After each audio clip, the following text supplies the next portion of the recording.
Look at verse 33. So my righteousness will answer for me in time to come, when the subject of my wages comes before you. Everyone that is not speckled and spotted among the goats and brown among the lambs will be considered stolen if it is with me. You know, I've mentioned this several times in our study of the life of Jacob in the book of Genesis, how Jacob is often portrayed as being dishonest and deceptive, but we see his integrity. We see his generosity. We see his righteousness. He says, my righteousness will answer for me. Here, this was an opportunity for Jacob to be a deceiver, to get back, but he doesn't do that. He acts in a very righteous way, and he says, my righteousness will answer for me. And he says, if I have any solid-colored sheep or goats in my flocks, just consider them stolen.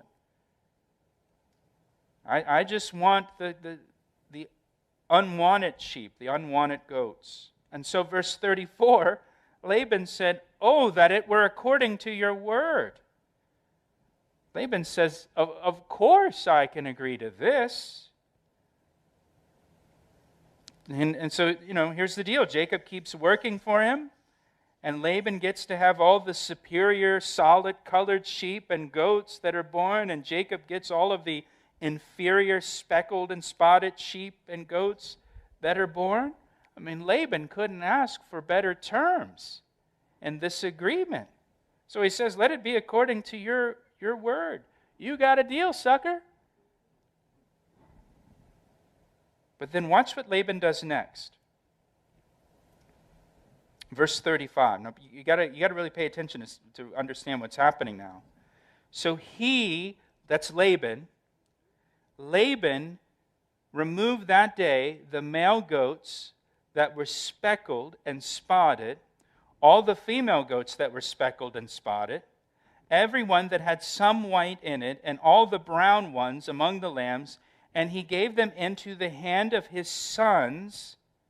Then he put 3 days' journey between himself and Jacob fed the rest of Laban's flock. Here's what Laban does. Laban agrees to this arrangement with Jacob, but then Laban removed from his flock all the sheep and goats that had the coloring that Jacob was supposed to keep for himself. So Jacob can't use those sheep and goats to breed. He sends them 3 days away, so there's no chance of Jacob crossbreeding with them. All that Jacob has to work with now are solid-colored sheep and goats, the dominant coloring. And from the solid-colored sheep and goats, Jacob has to produce spotted and speckled offspring for him. Laban has made this as difficult as possible for Jacob to succeed.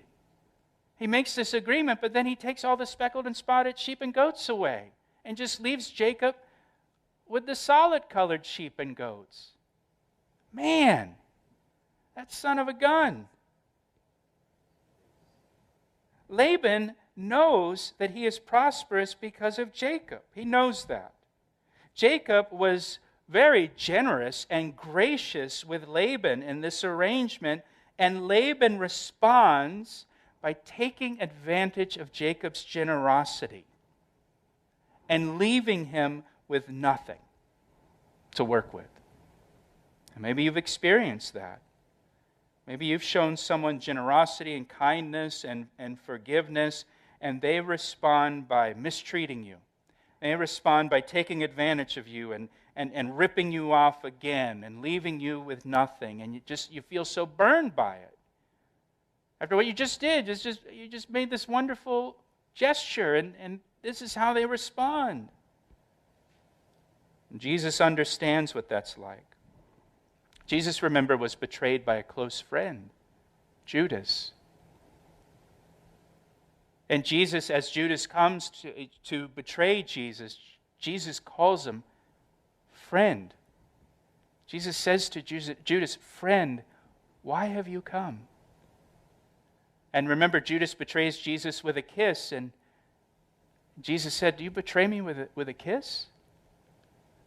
I mean, you would kiss someone on the cheek that you love. So he's kind of saying, well, Judas, do you love me? Is this the way you're going to betray me? But not only was there Judas, Peter, remember, denied that he had any association with Jesus. And all of the other disciples, they abandoned Jesus in his hour of greatest need and left him alone. Jesus understands what this is like. And here, Jacob is left in a very, very tough situation.